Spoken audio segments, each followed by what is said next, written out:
Hello friends, அனைவருக்கும் வணக்கம். Welcome to TNPSC திலகம் 2026. எல்லோரும் எப்படி இருக்கீங்க? சரி, ஓகே. நம்ம இது வரைக்கும் பார்ட் 4 வரைக்கும் தனி வட்டி பார்த்துட்டோம். இந்த பார்ட் 4 வரைக்கும் நம்ம எப்படி பார்த்தோம்? நம்ம பார்த்த மாடல்ஸ் வரைக்கும் என்னென்னலாம் ப்ரீவியஸ் இயர் கொஸ்டின் கேட்டிருக்காங்களோ அதை எல்லாம் ஒவ்வொரு சம்மாக கம்ப்ளீட் பண்ணிட்டு வந்துட்டோம். சரி, ஓகே. இப்போ தனி வட்டியில் அடுத்த மாடல் என்ன அப்படிங்கிறது பார்க்குறோம். அடுத்த ஒரு 2-3 பார்ட்டில் வந்து இந்த வீடியோ கம்ப்ளீட் ஆயிரும். அதாவது இந்த மாடல்ஸ் பார்த்துட்டு அது ரிலேட்டடான ப்ரீவியஸ் இயர் கொஸ்டின் பார்த்துறோம். இது வரைக்கும் நான் நோட் பண்ணிவிட்டு உங்களுக்கு வந்து எக்ஸ்பிளைன் பண்ணேன். இப்போ வந்து நானே சம் உங்களுக்கு போட்டு காமிக்க போகிறேன். சரிங்களா? ஓகே, பாருங்கள். ஒரு குறிப்பிட்ட 51வது சம் நம்பர் வந்து டோட்டலாக நோட் பண்ணிக்கோங்க. 51வது சம்மு. ஒரு குறிப்பிட்ட தொகையானது 3 ஆண்டுகளில் 5% வட்டி வீதமும் அடுத்த 3 ஆண்டுகளில் 4% வட்டி வீதத்திலும் அடுத்த 3 ஆண்டுகளில் 12% வட்டி வீதத்திலும் ரூ. 504 வட்டியாக கிடைக்கிறது எனில் அசல் காண்க. இப்போது நம்ம கொடுத்துருக்கிறது என்ன அப்படிங்கிறத நம்ம எடுத்து எழுதும்போது தான் நமக்கு என்னென்னு புரியும். சரிங்களா? இப்போது மொத்தத்துக்கு இது என்ன கொடுத்துருக்காங்க அப்படிங்கிறத எழுதிக்கணும். ஓகே, பாருங்கள். 3 இயர் 3 வட்டி வீதம் கொடுத்துருக்காங்க. அதை எப்படி எழுதணும் அப்படின்னா, இப்போ 3 ஆண்டுகளில் 5% வட்டி வீதம் கிடைக்குது. அப்போ 3 ஆண்டுகள், அப்போ N1 வச்சுக்கலாமா? N1 வந்து 3 இயர்ஸ். N1 3 வருஷத்துக்கு இங்கே என்ன வட்டி வீதம் கிடைக்குது? R1 எவ்வளோ கிடைக்குது? 5% கிடைக்குது அப்படின்னு சொல்லியிருக்காங்க. அடுத்தது N2 எவ்வளோ? அடுத்த 3 ஆண்டுகளில் 4% வட்டி வீதத்திலும். N2ல் 3 வருஷத்துக்கு R2 எவ்வளோ கிடைக்குதுங்கிறாங்க? 4% அப்படின்னு கிடைக்குதுங்கிறாங்க. அடுத்த 3 ஆண்டுகளில் 12% வட்டி வீதத்திலும். அடுத்தது N3 எவ்வளோ கிடைக்குது? 3 வருஷத்தில். R3 எவ்வளோ கிடைக்குதுன்னு சொல்கிறாங்க? 12% கிடைக்குதுன்னு சொல்கிறாங்க. இப்போ ரூ. 504 வட்டியாக கிடைக்கிறது. இது எல்லாத்துக்கும் சேர்த்து எவ்வளோ கிடைக்குதாமா வட்டியாக? ரூ. 504. சிம்பிள் இன்ட்ரெஸ்ட் வந்து 504 கிடைக்குதுன்னு சொல்கிறாங்க. இப்போ என்ன கேட்குறாங்க? அசலுக்கு வேணும்னு கேட்குறாங்க. புரிஞ்சுதுங்களா? இதுதான் வந்து சம்மு. ஓகேங்களா? இப்போ நம்ம இதை எப்படி போடணும் அப்படின்னா, ஃபஸ்ட்டு ஒன்றை வாட்ச் பண்ணணும். இந்த N1, N2, N3 மூணுமே வந்து காமனாக இருக்குது. அதாவது மொத்தத்துக்கு என்ன சொல்கிறாங்க? 3 வருஷத்தில் இதுவும் 3 வருஷத்தில் இதுவும் 3 வருஷத்தில் இதுவும் 3 வருஷத்தில் இதுவும் 3 வருஷத்தில் அப்படிங்கும்போது N1, N2, N3 மூணுமே காமன் இயர்ஸாக இருக்குது. சரிங்களா? ஆனால் R1, R2, R3 எப்படி இருக்குது? 3 வருஷத்துக்கு 5%, அடுத்த 3 வருஷத்துக்கு 4%, அடுத்த 3 வருஷத்துக்கு 12% இப்படியெல்லாம் இருக்குதுன்னு சொல்லியிருக்காங்க. அப்போ நமக்கு என்ன ஃபார்முலா தெரியும் அப்படின்னா, நமக்கு தெரிஞ்ச ஃபார்முலா SI = PNR/100ங்கிறது தெரியும். இப்போ நம்ம இது எப்படி எழுதணும் அப்படின்னா, இங்கேயும் 3 வருஷம், இங்கேயும் N2 3 வருஷம், N3 3 வருஷம் அப்படிங்கிறதுனால இந்த N அப்படிங்கிறத காமனாக எடுத்துக்கலாம். ஓகேங்களா? ஆனால் இந்த R வந்து இங்கே 5%, இங்கே 4%, இங்கே 12% இருக்கிறதுனால R1, R2, R3 மூணையும் கூட்டிட்டோம் அப்படின்னா நமக்கு Rஓட சப்ஸ்டியூஷனுக்கு வந்து கரெக்டாக இருக்கும். புரிஞ்சுதுங்களா? நம்ம தனித்தனியாகவும் போடலாம், பட் இந்த மாதிரி கூட்டிட்டோங்கன்னா நமக்கு ஈஸி. அப்போ நம்ம எப்படி இருந்தாலும் இப்போ 3, 3, 6, 7, 8, 9 வருஷத்துக்கு சேர்த்து நம்ம இது எல்லாம் சேர்த்து டோட்டல் ப்ளஸ் பண்ணி தான் நம்ம வட்டி கட்ட போகிறோம். ஆனால் இங்கே வந்து 9 வருஷம்னு போடக்கூடாது. காமன் இயர்ஸாக இருக்கிறதுனால நம்ம அந்த காமன் நம்பர் தான் எடுத்துக்கணும். சரிங்களா? ஓகே, ஒரே நம்பராக இருக்கிறதுனால காமன் இயர் தான் எடுத்துக்கணும். அப்போ எப்படி எழுதலாம் ஃபார்முலாவை அப்படின்னா, SI = P அப்படியே வச்சுக்கலாம், N அப்படியே வச்சுக்கலாம். Rக்கு மட்டும் R1 + R2 + R3 / 100 அப்படின்னு ஃபார்முலாவை நம்ம சேஞ்ச் பண்ணிக்கலாம். இப்போ இதில் அப்படியே எடுத்து அப்ளை பண்ணலாமா? இப்போ இங்கே எழுதுகிறேன் பாருங்கள். SI = P என்னது? P தான் நமக்கு தெரியாது. P வந்து நமக்கு தெரியாது. ஓகே, என்னது? 3 அப்படின்னு நான் தான் சொல்லியிருக்கேன்ல. இதுக்கெல்லாம் காமனாக 3ங்கிறத எடுத்துக்கலாம். ஏன்னா ஒரே நம்பராக இருக்கிறதுனால 3ன்னு எடுத்துக்கிறோம். அப்போ R1 என்னது? 5 + R2 4 + R3 12 / 100. அடுத்த ஸ்டெப் எப்படி போடலான்னா, நமக்கு SI இங்கே கொடுத்துருக்காங்களாச்சு. அப்போ 504 = P நமக்கு தெரியாது இன்ட்டு 3 என்ன? R1, R2, R3 மூணே கூட்டினா என்ன வரும்? 5 நாளும் 9, 9 + 12 21 வரும். சரிங்களா? இதெல்லாம் நான் கூட்டி சொல்லணுங்கிறதுல உங்களுக்கு தெரியுமில்ல. 12, 9 எத்தனைங்க? 21. 21 / 100 அப்படின்னு போட்டுக்கிறீங்க. இப்போ இதை வந்து P மட்டும் இந்த பக்கம் வச்சுக்கிறோம். இந்த P மட்டும்தான் நம்ம கண்டுபிடிக்கணும். அதனால் இந்த நம்பர் மட்டும் நம்ம இங்கே வச்சுட்டு ரிமைனிங் எல்லாமே வந்து நம்ம என்ன பண்ணலாம், ஒரே நிமிஷம், ரிமைனிங் எல்லாமே நம்ம என்ன பண்ணலாம், இங்கே இந்த பக்கம் கொண்டுட்டு வந்துடுவோம். அப்போ 504 அப்படிங்கிறது இந்த பக்கம் இருக்குது. இந்த 100 வந்து மேலே வரும்போது இன்ட்டில் வந்துடும். சரிங்களா? பை 3 × 21 எவ்வளவு, 3 × 21 எவ்வளோன்னு போடலாம். அப்படி இல்லைன்னா 3 × 21 அப்படியும் போட்டுக்கலாம். ஓகேங்களா? 3 × 21 தானே இருக்குது. ஓகே, அப்போ இது அடித்து போடலாமா? இப்போது 504ஐயும் 3ஐயும் டேரெக்டாக அடிக்கலாமா? 1 3 168 168 3 504. நீங்கள் வேணால் செக் பண்ணிக்கோங்க. 168 3 504. இதையும் செக் பண்ணி சொல்லணுமா? 168 3ஐயும் போட்டிங்கன்னா 8 3 24க்கு 4 மிச்சம் 2, 6 3 18 20, 20க்கு 0 மிச்சம் 2, 1 3 3 3 2 5, 504. ஆன்சர் கரெக்டாக வருதா? அப்போ இதை அடிச்சுக்கிறோம். அடுத்தது என்ன பண்ணலாம்? அடுத்தது அப்படியே வந்து அந்த 168ஐயும் 21ஐயும் அடிக்க வேண்டியதான். ஒரு 21 21 வரும். அதே சமயத்தில் ஒரு 8 21 168 வரும். ஓகேங்களா? 8 21 168 வருமா அப்படின்னு கேட்டிங்கன்னா உங்களுக்காக நான் செக் பண்ணி சொல்கிறேன். 8 21 × 8ன்னு போடலாம். சரிங்களா? 1 8 8 2 8 16. அப்போ கரெக்டாக 168. அப்போ 8 21 168. அப்போ பீஸ் ஈக்குவல் டு என்ன வரும்? 8 × 100. அப்போ 800. அப்போ ஆன்சர் என்ன தான்? அசல் வந்து 800. புரிஞ்சுதுங்களா? இந்த சம் உங்களுக்கு புரிஞ்சுதுங்களா? இந்த இடத்துல நம்ம என்ன பண்ணுறோம் அப்படின்னா, அதாவது 3 வருஷத்துலேயும் கொடுக்குறாங்க. இங்கே வட்டி வீதம் ஒவ்வொரு வட்டி வீதம் கொடுத்துருக்காங்க. அப்போ காமனாக 3 வருஷத்துலேயும் கொடுத்ததுக்காக நம்ம காமனாக 3 அப்படின்னு எடுத்துக்கிறோம். அந்த வட்டி வீதத்தை கூட்டிக்கிறோம். அப்படியே தூக்கி நம்ம ஃபார்முலாவில் சப்ஸ்டியூட் பண்ணுறோம். அந்த பிஎன் அப்படியே வச்சுட்டு ஆருக்கு மட்டும் R1 R2 R3ன்னு பண்ணுறோம். பை டிவைடட் பை 100 போடுறோம். சரிங்களா? ஓகே, அப்படியே சப்ஸ்டியூட் பண்ணால் இந்த ஆன்சர். இப்போது நான் ஏன் வந்து இதை அடித்து காமிக்கிறேன் அப்படின்னா, நிறைய பேர் வந்து இந்த அடித்து போடுறதுல மிஸ்டேக் பண்ணிவிட்டு எனக்கு ஆன்சர் வரல அப்படிங்கிறீங்க. அப்புறம் அவங்களுக்கு நான் ஒவ்வொரு டைமும் நான் வந்து சால்வ் பண்ணிகிட்டு இருக்கிறதா இருக்குது. ஸோ அதுக்காக தான் கையோடு இந்த வேலையை உங்களுக்கு செஞ்சு கொடுக்குறேன். ஓகே ஃப்ரெண்ட்ஸ், அடுத்த சம் போகலாமா? அது சம் நம்பர் 52. ஓகே, அடுத்த சம் பாருங்கள். 52வது சம். சரிங்களா? இப்போது ஏற்கனவே 51வது சம் பார்த்தோம். அது ஒரு மாடல். இது 52வது சம். இது ஒரு மாடல். எப்படின்னா, ஒரு குறிப்பிட்ட தொகையானது 2 ஆண்டுகளில் 5% வட்டி வீதமும், அடுத்த 4 ஆண்டுகள் 4% வட்டி வீதமும், அடுத்த 3 ஆண்டுகளில் 12% வட்டி வீதத்துடன் ரூ 248 வட்டியாக கிடைக்கிறது எனில் அசல் என்ன அப்படின்னு கேட்டிருக்காங்க. ஓகே, இப்போது இதை வந்து எப்படி ஃபஸ்ட்டு எடுத்து எழுதிக்கலாமா? ஓகேங்களா? இப்போது லாஸ்ட் சம்மில் எப்படி கொடுத்துருந்தாங்க, அந்த 3 இயர்ஸும் ஒரே நம்பராக கொடுத்துருந்தாங்க. இதில் வந்து 3 இயர்ஸும் டிஃப்ரெண்ட் நம்பராக கொடுத்துருக்காங்க. இது எப்படி போடுறது அப்படின்னு பார்க்கலாம். சரிங்களா? ஓகே, பாருங்கள். இப்போ N1 என்ன, R1 என்ன? N1 வந்து 2, R1 என்ன 5% வட்டி வீதமும், N2 எத்தனை ஆண்டுகள்? N2 வந்து 4 ஆண்டுகள். R2 எத்தனை வட்டி வீதம்? 4% வட்டி வீதம். ஓகே, அடுத்தது N3 எத்தனை ஆண்டுகள்? 3 ஆண்டுகள். R3 எத்தனை % வட்டி வீதம்? 12% வட்டி வீதம். அப்போ ரூ 248 வட்டியாக கிடைக்கிறது எனில் அசல் என்ன அப்படின்னு கேட்குறாங்க. அப்போ எவ்வளோ வட்டி எவ்வளோ கொடுத்துருக்காங்க?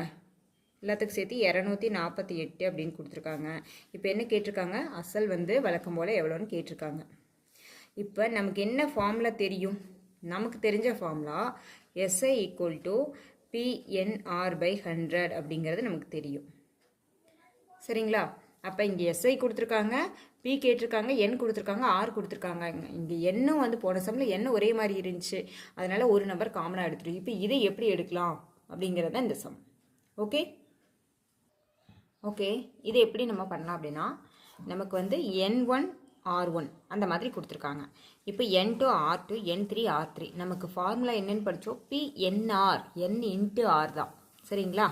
அப்போது நம்ம இதை எப்படி பண்ணலாம் அப்படின்னா, இந்த N1 இந்த இடத்துல n இப்போ ஒரே ஒரு நம்பர் கொடுத்துருந்தாங்கன்னா n 6 மட்டும் கொடுத்துருந்தாங்கன்னா இங்கே n இருக்கிற இடத்துல போட்டுட்டு இங்கே 6 இருக்கிற இடத்துல போட்டுருவோம். அதுதானே நம்மளோட ஃபார்முலா படி அப்படி தானே போடுவோம். இப்போ இதே எப்படி போடலாம் அப்படின்னா இப்போ இங்கே இங்கே 3 நம்பர் கொடுத்துருக்காங்க. 3 n1 கொடுத்துருக்காங்க, 3 r1 கொடுத்துருக்காங்க. நம்ம ஃபஸ்ட்டு செட்டு இது, ரெண்டாவது செட்டு இது, மூணாவது செட்டு இது. இப்போ இந்த ஃபார்முலாவை இது எப்படி கன்வெர்ட் பண்ணி எழுதலாம் அப்படின்னா SI = P காமனை வச்சுக்கோங்க. அந்த N1 என்னையும் ஆருக்கு மட்டும் நீங்கள் என்ன பண்ணணும், NR1 plus N × R2 plus N2 × N3 × R3 வரும். சரிங்களா? NR3 / 100 அப்படின்னு எழுதணும். புரியுதுங்களா? இந்த இடம் ஒன்றும் இல்லைங்க. போன டைமில் வந்து N1 N2 N3 எல்லாமே சேம் நம்பராக இருந்துச்சு. அதனால் நம்ம காமனாக 3ன்னு எடுத்துக்கிட்டோம். இது மட்டும் வந்து டிஃப்ரெண்ட்டாக இருந்துச்சு, அதனால் இதை மட்டும் கூட்டிக்கிட்டோம். ஆனால் இந்த டைம் என்ன பண்ணியிருக்காங்க, இங்கேயும் சேஞ்சு இங்கேயும் சேஞ்சு. இங்கே இந்த எண்ணும் சேஞ்ச் ஆயிடுச்சு, ஆரும் சேஞ்ச் ஆக்கி கொடுத்துட்டாங்க. அப்போ நம்ம என்ன பண்ணணும்னா, நம்ம ஒரே நம்பர் இருந்தாலும் n × r போட போகிறோம். இப்போ 3 நம்பர் இருக்கிறதுனால n இந்த செட்டையும் ஒரு டைம் மல்டிப்ளிகேஷன், இந்த செட்டை மல்டிப்ளிகேஷன், இந்த செட்டை மல்டிப்ளிகேஷன் எல்லாம் பண்ணிவிட்டு இந்த ஒன்றையும் கூட்டிக்க போகிறோம். நான் போடும்போது உங்களுக்கு புரியும் பாருங்க. இப்போ SI என்ன கொடுத்துருக்காங்க, 248ன்னு கொடுத்துருக்காங்க. புரியுதுங்களா? 248ன்னு கொடுத்துருக்காங்க. = P நமக்கு தெரியாது, இன்ட்டு இந்த பாக்ஸ்குள்ளே NR1 N × R N1 × R1. சரிங்களா? இப்படி கூட வச்சுக்கலாம். N1 × R1 N1 × R2 N1 × R3 sorry N2 × R2 N3 × R3 அப்படி வச்சுக்கலாமே. இது உங்களுக்கு ஈஸியாக இருக்கும். சரிங்களா? அப்போ N1 R1 என்ன, 2 5 2 5 10 ப்ளஸ் N2 × R2 N2 என்னது 4, R2 என்னது 4, 4 16 ப்ளஸ் N3 × R3. அப்போ N3 என்னது 3, R3 என்னது 12, 12 3 36 வருமா? 36. புரிஞ்சுதுங்களா? ஒன்றும் இல்லை. இங்கே வந்து காமன் நம்பராக இருந்துச்சுன்னா அப்படியே எடுத்தோம். இங்கே தனித்தனியாக இருந்ததுனால எதுக்கு அவங்கவுங்களோட போய் சேர்த்திட்ருவோம் அப்படின்னு N1 × R1 N2 × R2 N3 × R3 இது மூணையும் ஒவ்வொரு செட்டாக பிரிச்சுட்டு இதை வந்து கூட்டிக்க போகிறோம். நம்ம ஒன்று மட்டும் தனியாக இருந்துச்சுனால இங்கே n × R அப்படின்னு போட போகிறோம். இங்கே 3 செட்டு இருக்கிறனால N1 × R1 plus N2 × R2 plus N3 × R3. புரிஞ்சுதுங்களா? அப்போ P காமனை வச்சுட்டு இந்த பக்கம் இருக்கிறதையெல்லாம் இது வந்து மல்டிப்ளிகேஷன் பண்ணி ஒவ்வொரு செட்டையும் நம்ம மல்டிப்ளிகேஷன் பண்ணி அதை ப்ளஸ் சிம்பிள்குள்ளே ஆட் பண்ணி வச்சுருக்கோமா, டிவைடட் பை 100 போடுறோமா. இந்த மாதிரி அடுத்தடுத்த மாடல் வரும்போது கொஞ்சம் 2 டைம் நீங்கள் அண்டர்ஸ்டாண்ட் பண்ணணும். 2 டைம் வந்து நல்லா பார்க்கணும். அப்போ ஒரு டைம் நல்லா உங்களுக்கு அண்டர்ஸ்டாண்ட் ஆகிடுச்சுன்னா மறக்காது. சரிங்களா? இப்போது இதை வந்து என்ன பண்ணலாம், 240 P வந்து நம்ம கண்டுபிடிக்கிறோம். அப்போ என்ன பண்ணணும், P = 248 மேலே இருக்குது, நம்ம கீழே இருக்க 100 வந்து மேலே வந்துடும். அப்போ பை இங்கே வந்து 10 + 16 + 36 இதை மூணையும் ப்ளஸ் பண்ணலாமா? ப்ளஸ் பண்ணால் எவ்வளோ வரும், 62 வருமா? 62 வரும். சரிங்களா? 10 + 16 + 36 எவ்வளோங்க வரும், 10 16 26, 26 + 36 62. சரிங்களா? இப்போ இதையும் அடிச்சு போடலாமா? நீங்கள் ரொம்ப பெரிய வாய்ப்பாடெல்லாம் எடுத்து அடிச்சு போட வேண்டாம். நான் தான் சொல்லியிருக்கேன் பாருங்கள், 2வது வாய்ப்பாட்டிலே அடிச்சு போடுங்க அப்படின்னு சொல்லியிருக்கேன்னா. இப்போ 2வது வாய்ப்பாட்டிலே போகலாம். 3 2 6 1 2 2. இப்போ இதே 2வது வாய்ப்பாட்டில் போடலாமா? 1 2 2 2 4 4 2 8. சரிங்களா? ஓகே. அடுத்தது இந்த 124 × 100 / 31 இருக்குது. இப்போ இது எத்தனை நாள் போட்டால் வரும், 31 எத்தனை டைம் மல்டிப்ளிகேஷன் பண்ணால் 124 வரும், ஒரு நாள் 4 வருமா? அப்போ 31 இன்ட்டு ஒரு 4 போட்டோம்னா கரெக்டாக இருக்கும். ஒரு நாள் 4 3 12 124 வருதா? அப்போ 31 31 4 31 124. அப்போ 4 × 100 P = 400 அப்படிங்கிறது ஆன்சரு. புரிஞ்சுதுங்களா? புரியலன்னா இன்னொரு டைம் பாருங்கள், கண்டிப்பாக புரியும். இந்த இடத்துல நம்ம எப்படி அப்ளை பண்ணணும் அப்படிங்கிறத விஷயம். இந்த போன சம்மில் வந்து நமக்கு வந்து இங்கே என் வேல்யூ காமனாக இருந்துச்சு, அதனால் நம்ம காமனாக ஒரு எண்ணை மட்டும் வெளியில் வச்சுட்டு இங்கே மட்டும் வேரியேஷன் இருந்ததுனால இதை மட்டும் ப்ளஸில் இன்க்ளூட் பண்ணிட்டோம். அந்த காமனாக இருந்த என் வேல்யூவோட இதெல்லாம் மல்டிப்ளிகேஷனாகி வந்துடும். இங்கே வந்து அடுத்த சம்மில் பார்த்தீங்கன்னா இந்த சம்மில் வந்து இங்கேயும் வேறு வேறு இருக்குது, இங்கேயும் வேறு வேறு இருக்குது. அப்போ ஒவ்வொரு செட்டாக மல்டிப்ளிகேஷன் பண்ணி இங்கே ப்ளஸில் ஆட் பண்ணிக்கிறோம். புரிஞ்சுதுங்களா? Okay, P = 400. இதுதான் ஆன்சரு. இது ரொம்ப ரொம்ப முக்கியமான சம்ம. அடுத்த மாடல் பார்க்கலாம். அதாவது ஃபஸ்ட்டு மாடலில் என்னென்னு பார்த்துட்டு அதுக்கப்புறமா அது சம்மந்தமாக ப்ரீவியஸ் இயர் கொஸ்டின் எப்படி கேட்டிருக்காங்க அப்படிங்கும்போது நம்ம நிறைய சம்ஸ் வந்து ப்ராக்டிஸ் பண்ணிக்கிற மாதிரி இருக்கும். ஓகே, நெக்ஸ்ட் சம் போகலாங்களா? நெக்ஸ்ட் சம் என்னது? 53வது சம்.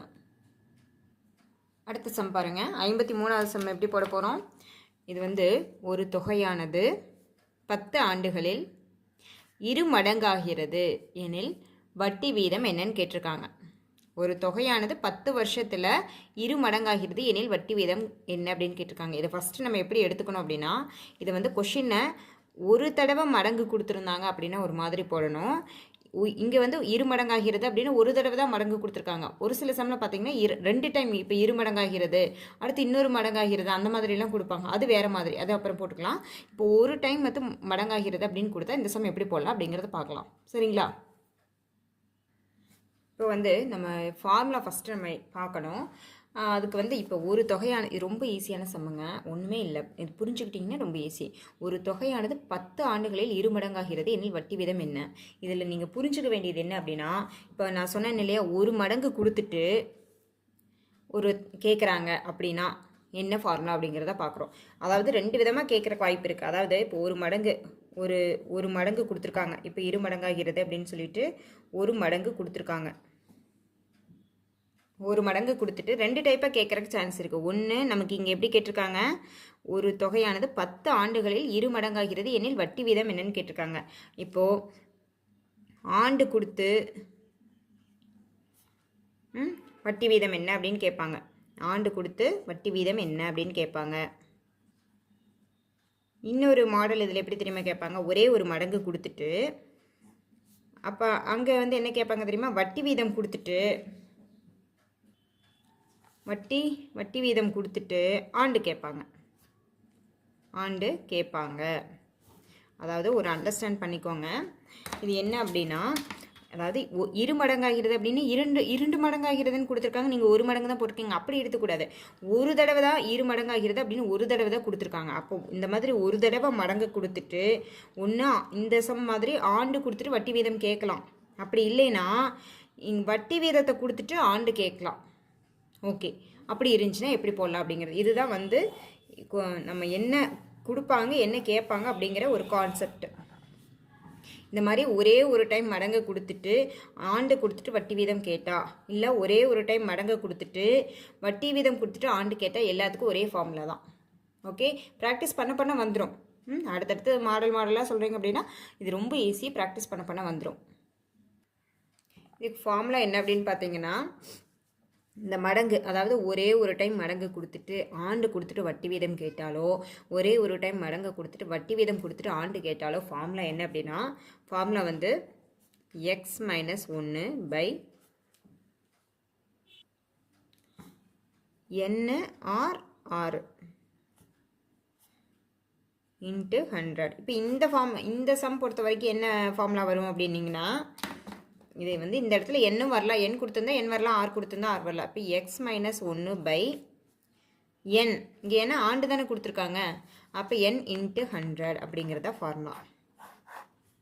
இப்போ ரெண்டுக்கு சேர்ந்து காமனான ஃபார்முலா இது. x - 1 by n into r, சரி n r by into 100. இப்போ நீங்கள் இங்கே கன்ஃபியூஸ் ஆக வேண்டாம்.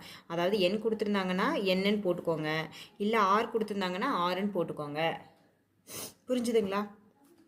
ஓகே, இப்போ இந்த சம்மை பொறுத்த வரைக்கும் இந்த ஃபார்முலாவை எப்படி எடுத்துக்கணும், x - 1 by n into 100. அதாவது உங்களுக்கு வந்து நல்ல கான்செப்ட் அண்டர்ஸ்டாண்ட் ஆகிடணும்.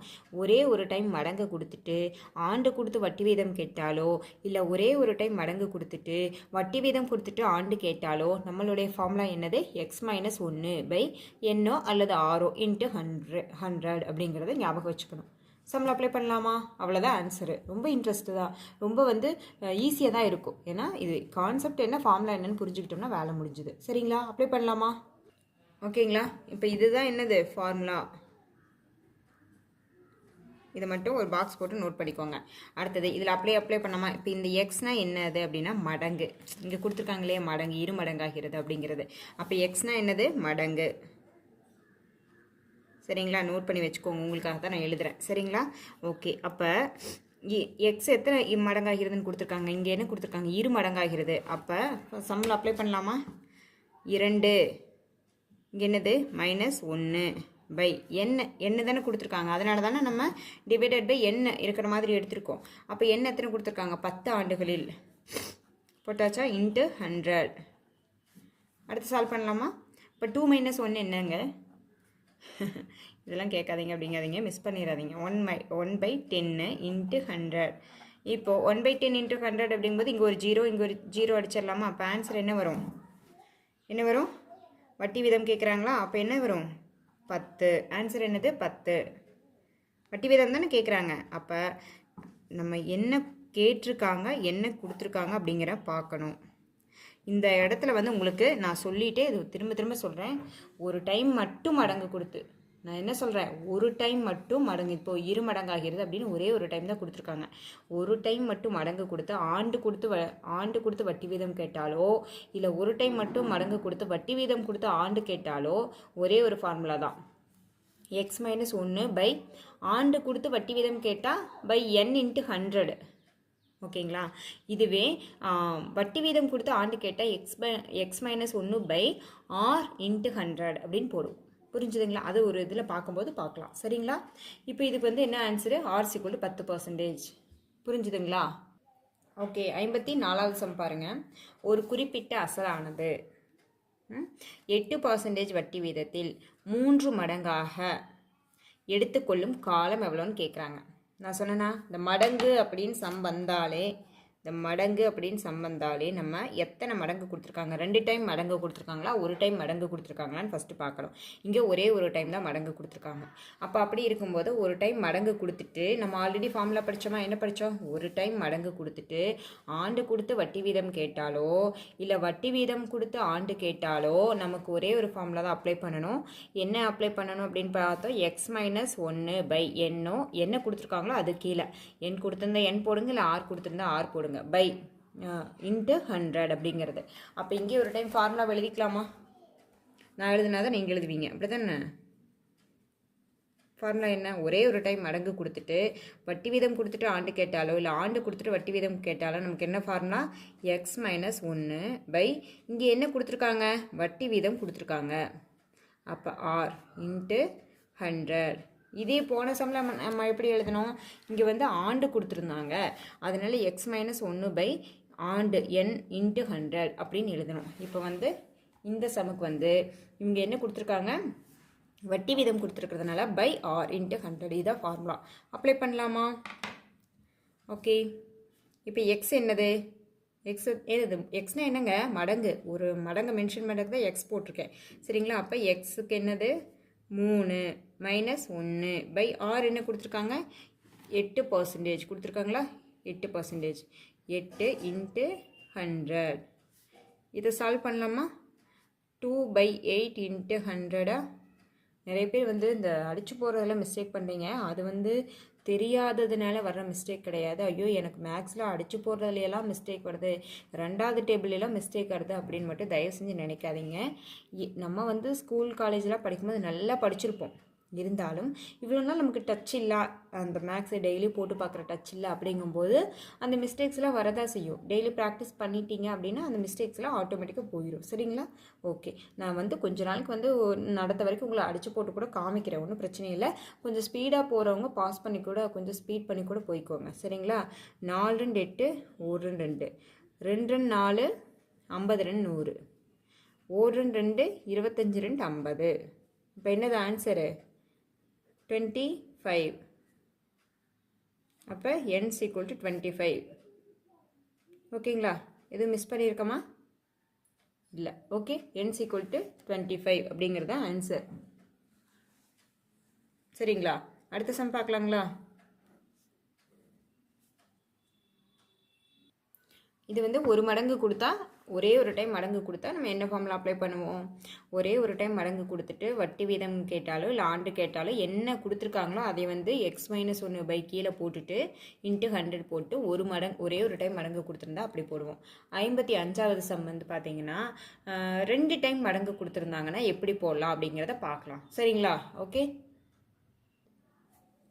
சம பாருங்க.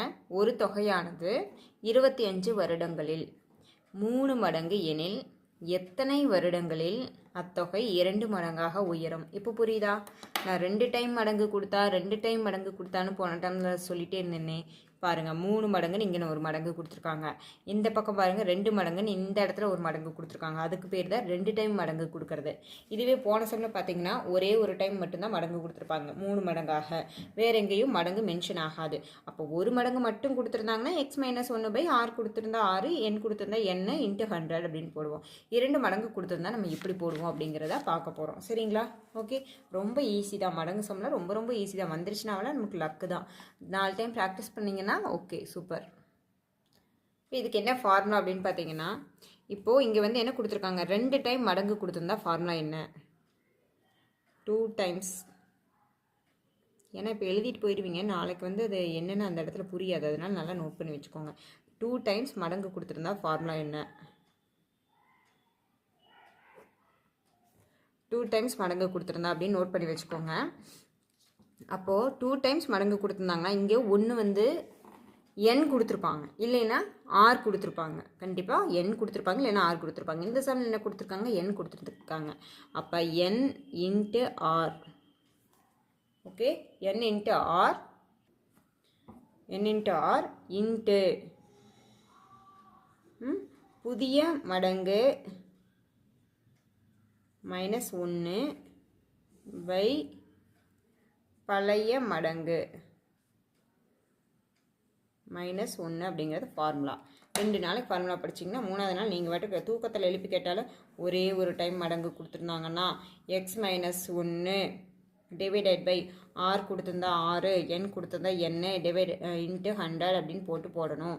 இதுவே 2 டைம்ஸ் மடங்கு கொடுத்துருந்தாங்கன்னா நமக்கு ஃபார்முலா n கொடுத்துருந்தா n போடணும், n கொடுத்துருந்தாங்கன்னா n போடணும், இல்லை r கொடுத்துருந்தாங்கன்னா r போடணும். n இன்ட்டு r இல்லை, r. சாரி, இது மட்டும் சேஞ்ச் பண்ணிக்கோங்க சிஸ்டர்ஸ், பிரதர்ஸ். இதை மட்டும் சேஞ்ச் பண்ணிக்கோங்க.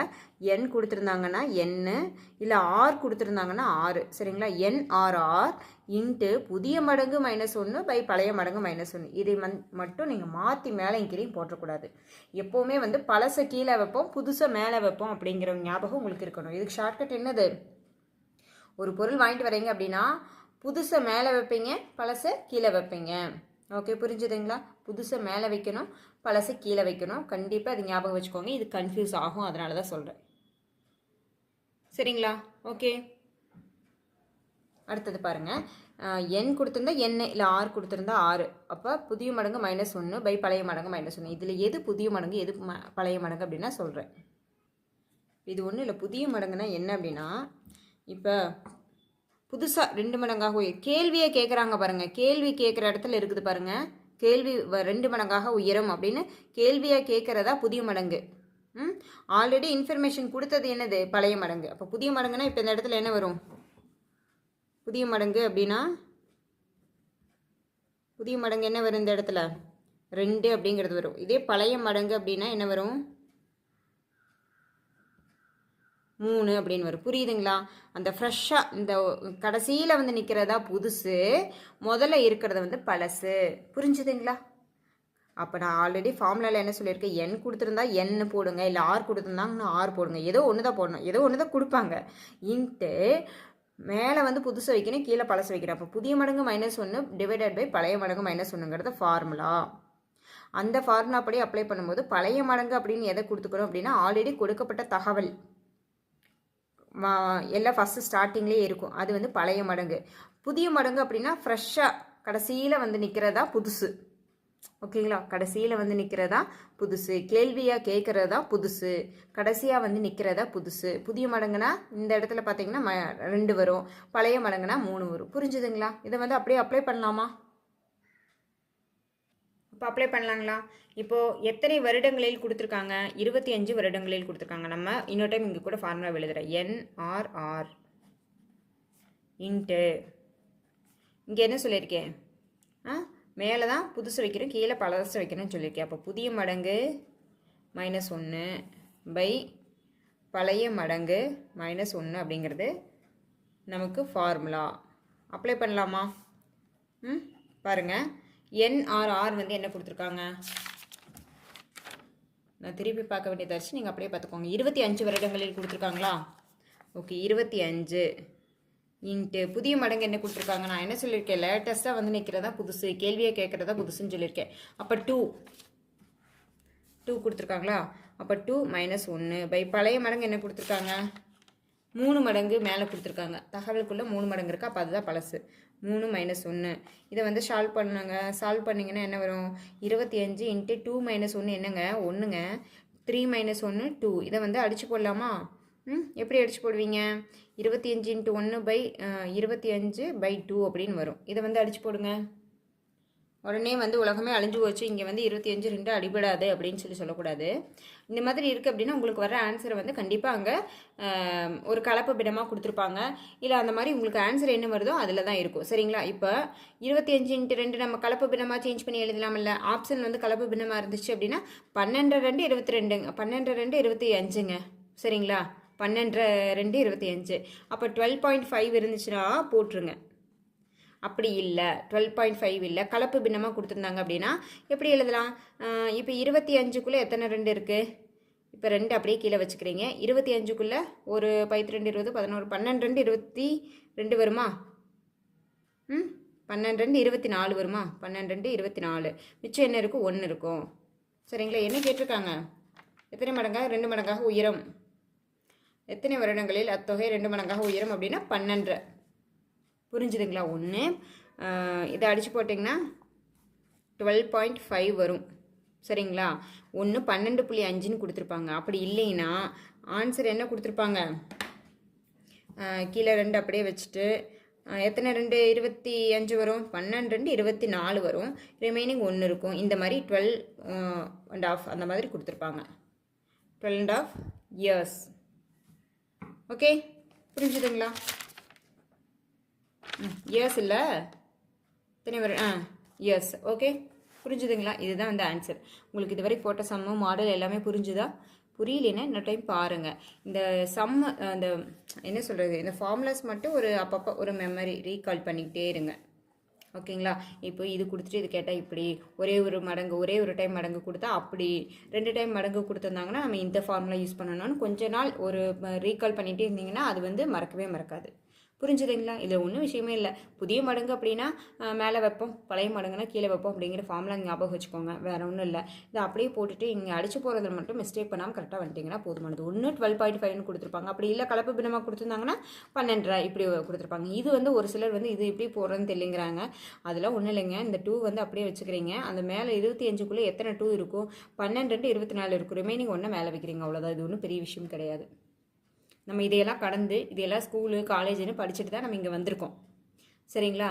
ஒன்றும் இல்லை, எல்லாமே வந்து ஒரு நம்ம கேப் ஆகிடுச்சு அப்படிங்கும்போது ஃப்ரெஷராக படிக்கிறவங்களுக்கு அது ஒரு கேப் ஆயிடுச்சு படிக்கிறதுலாம் அப்படிங்கும்போது எல்லாமே புதுசாக தான் தெரியும். போக போக அது சரியாயிடும். நமக்கு எனஃப் டைம் இருக்குது. நல்லா ப்ராக்டிஸ் பண்ணுங்கள். மேக்ஸை பொறுத்த வரைக்கும் ப்ராக்டிஸ் மஸ்ட்டு. நான் அதனால தான் அளவாக கொடுக்குறேன். எல்லாத்துக்கிட்டையுமே ஒரு ½ அன் ஹவருக்குள்ளே நான் வீடியோஸ் வர மாதிரி எல்லா வீடியோஸுமே ½ அன் ஹவருக்குள்ளே வர மாதிரி கொடுத்துட்றேன் அப்படின்னு சொல்கிறது காரணம் தான். Okay friends, thank you. சப்ஸ்கிரைப் பண்ணாதவங்க சப்ஸ்கிரைப் பண்ணிக்கோங்க. தேங்க்யூ. அடுத்த வீடியோ பார்த்துக்கலாம்.